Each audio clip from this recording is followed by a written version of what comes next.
حضرت محمد مصطفیٰ صلی اللہ علیہ وسلم۔ حضرت عیسیٰ نے کہا تھا کہ میرے بعد ایک نبی آئے گا، اس کا نام احمد ہوگا۔ حضرت عیسیٰ علیہ السلام کو جب اللہ نے آسمان پر زندہ اٹھا لیا تو اس کے بعد 150 سال تک عیسائی ادھر ادھر بھٹکتے رہے اور آپس میں لڑتے رہے۔ ان کے عالموں نے حضرت عیسیٰ علیہ السلام کی تعلیمات کو اکٹھا کیا، اس کا نام انجیل مقدس ہے۔ یہ تعداد میں ہزاروں پہنچ چکی تھیں۔ اس وجہ سے عیسائیوں میں بڑا جھگڑا ہوا کہ کون سی انجیل صحیح ہے۔ آخر سب نے اتفاق کر کے سب کتابیں جلا دیں، صرف 4 باقی رہنے دیں۔ ان کا نام یہ ہے: متی، یوحنا، لوط، مرقس۔ غرض حضرت عیسیٰ علیہ السلام کے بعد جب ہر طرف کفر و شرک اور جہالت پھیل گئی، لوگ پھر سے بت پرستی میں مبتلا ہو گئے، آدمی آدمی کا دشمن ہو گیا، شراب، جوا، قتل، لوٹ مار، بدامنی ہر طرف پھیل گئی، شیطان کے ماننے والے دنیا میں پھیل گئے اور اللہ تعالیٰ کو بھول گئے۔ اللہ تعالیٰ کو پھر اپنی مخلوق پر رحم آیا، وہ بڑا رحمان اور رحیم ہے، اور اس نے اس دنیا کو ہدایت کے لیے اور لوگوں کو شیطان کے پنجے سے نکال کر اللہ کا سیدھا راستہ بتانے کے لیے اپنے پیارے حبیب احمد مجتبیٰ محمد مصطفیٰ رحمت للعالمین صلی اللہ علیہ وسلم کو مکہ معظمہ میں پیدا فرمایا۔ ولادت تا نبوت۔ آپ صلی اللہ علیہ وسلم 12 ربیع الاول کو مکہ معظمہ میں پیدا ہوئے۔ آپ کی والدہ کا نام آمنہ اور آپ کے والد ماجد کا نام عبداللہ تھا، جو آپ کی پیدائش سے 2 ماہ قبل ہی فوت ہو چکے تھے۔ آپ کے دادا عبد المطلب تھے، انہوں نے آپ کی سرپرستی فرمائی۔ اس زمانے میں عرب میں دستور تھا کہ شریف گھرانوں کے بچے دیہاتوں میں پرورش پاتے تھے۔ ہمارے نبی صلی اللہ علیہ وسلم کو بھی ایک خاتون حلیمہ پرورش کے لیے لے گئیں۔ حضور صلی اللہ علیہ وسلم 6 سال تک دائی حلیمہ کے پاس رہے۔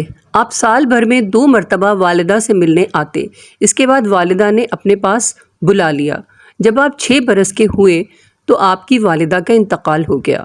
والد پہلے ہی فوت ہو چکے تھے۔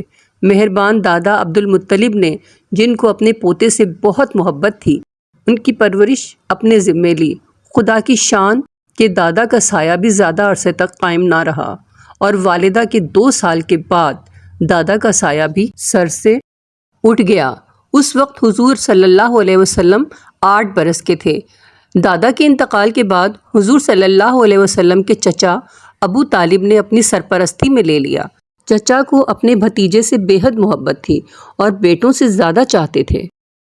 وہی عرب کی حالت اس وقت بہت خراب تھی۔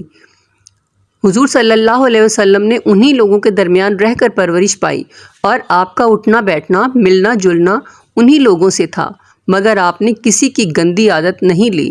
آپ کے ہر کام میں صفائی ستھرائی پائی جاتی تھی۔ آپ کی دیانت، سچائی اور پاکیزگی کی شہرت ہوتی چلی گئی، اور لوگ آپ کو صادق اور امین کہہ کر پکارنے لگے۔ جب آپ 25 سال کے ہوئے تو آپ کی شادی حضرت خدیجہ سے ہوئی، جو بیوہ تھیں۔ حضور صلی اللہ علیہ وسلم تجارت کا مال لے کر عرب کے مختلف ملکوں میں جاتے، وہاں بھی آپ کو امین اور صادق کہہ کر پکارا جاتا۔ مکہ معظمہ کے 3 میل کے فاصلے پر پہاڑ میں ایک غار تھا، جس کو غار ہرا کہتے ہیں۔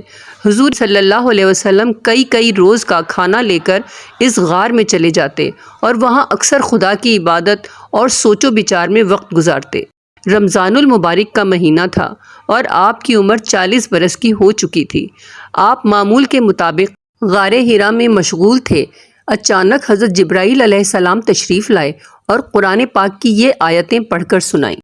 بسم اللہ الرحمن الرحیم، اقرأ بسم ربک الذی خلق، خلق الانسان من علق، اقرأ وربک الاکرم، الذی علم بالقلم، علم الانسان ما لم یعلم۔ سورۃ العلق۔ Thanks for watching. Like, share, subscribe. Subscribe.